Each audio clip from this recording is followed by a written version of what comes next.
Hi, I'm John Valentino with John and Bob's. I'm a landscape architect, a landscape contractor, and a nurseryman. And we're here at a job that has an interesting tree with a problem of not thriving over the last few years and looking more and more impacted by sun and heat. And so we're going to show you how to revive trees that aren't performing at their best. Welcome to our YouTube channel. Chip and I plan to be doing a lot more videos for you. If you like them, please click on like and click on subscribe and click on the bell so that you'll be notified every Sunday when we post our new videos.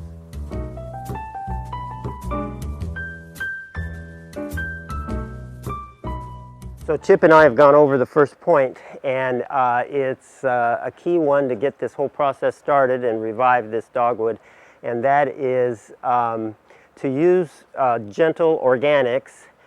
Gentle because it's going to be almost 100 degrees today, 98. We're going to apply it on a warm July day, no problem with burning or anything.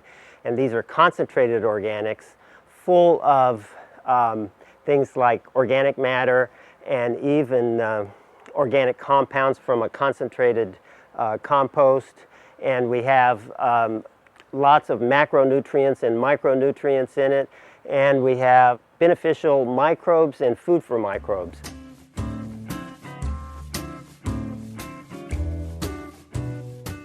So all of those things are going to provide maximum nutrition for the soil and the tree. When something's sick, that's what we want to focus on, is feeding it gently but with a lot of oomph, because we're trying to get it to sprout and get it to turn around in terms of its growth cycle and put on new growth and recover and look much more healthy. So that's what we're going to focus on for the first step, is micronutrients, macronutrients, life for the soil, and concentrated organics of all types. We get that from our blend, which is a mix of Optimize, Maximize, and Nourish Biosol. We want to go to the edge of the canopy, so you find the farthest leaf away from the trunk and you go all the way to there, and you do very we're going to do real heavy applications. It can go over the top of plants. In this case, there's so many plants in the way. And we'll go all the way to the edge. Probably, this is a 6-pound bag of blend. Probably 6 pounds would be enough if I continue to do reapplications. Do it every 2 weeks for, say, 4 applications. But I'm not sure when I'm going to make it back here, so I'm going to do a lot heavier application the first time. I'm going to go 12 pounds all around, right up to the trunk, all around the root zone, on top of the root zone.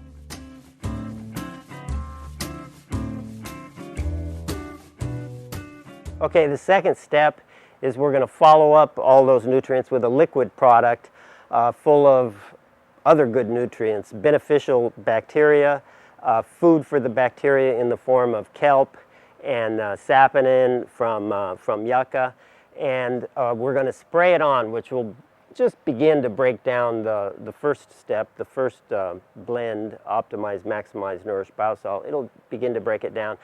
That first step continues to break down as you water. The neat thing about all of these products, the blend and the second step, the penetrate, is there's no special watering required after. You just want to water for the needs of the tree. So even on a 100-degree day, you're not going to burn anything. There's no chance of that. Now, on both of them, I'm anticipating doing repeat applications because I'm trying to follow this strategy of just inundating the soil and the roots of the plant with nutrients and for the soil and nutrients for the plant. I'm doing a heavy application because I'm trying to get this thing to respond as quickly as possible. I'm using a whole 32-ounce, which is our biggest container of Penetrate liquid biotiller. So I'm going to spray over the plants and over everywhere I applied it. And right now I have the nozzle on, but I'll also take the nozzle off because you don't have to spray this evenly or anything, and you can just have a stream of it come out in as heavy as you want.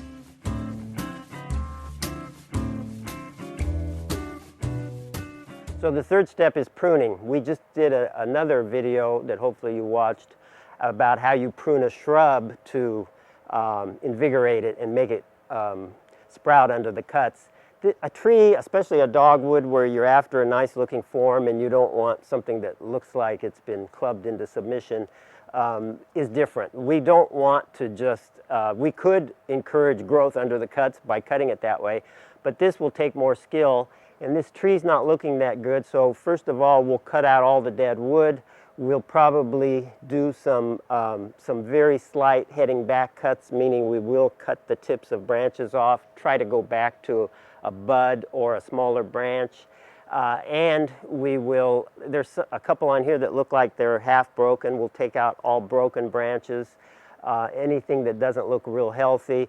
And we want to do that not when it's not in the middle of July, because this tree is planted kind of in a borderline location. It gets a little more sun than you would want in Fresno in the summer. We think that's part of the reason it's declined. These products are great for allowing borderline plants and trees to do great even in situations where they're not perfectly located. So even though this gets more sun, we think our products are going to change that soil and change that plant in a way that it will thrive here. But since that's the case, we don't want to take all its protective, or a lot of its protective leaves away during the summer, because that's what protects the trunk and the tree from heat and sun, which it's trying its best to protect itself anyhow. So we're going to leave it like this. We're going to do a few of our applications. We're going to try to get some growth, and then very early fall we'll prune it which will encourage new growth definitely in the spring. We might even get a little bit of fall growth.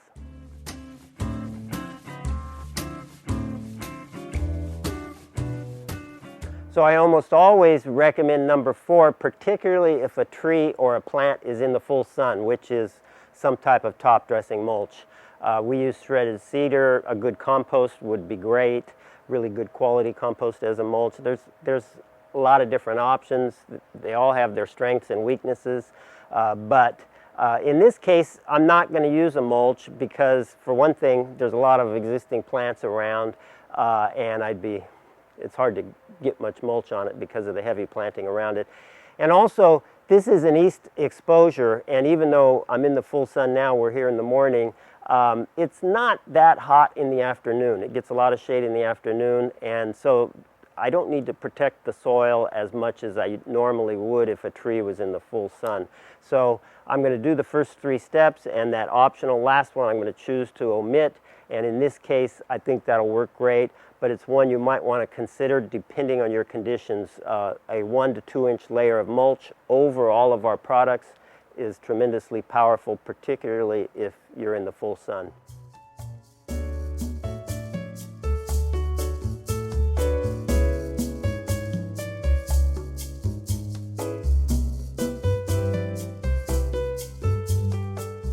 Hey there, friends.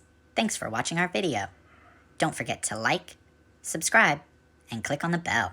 If you enjoyed this video, have any questions, or just want to say hi, let us know in the comments below. Want to learn more about our products?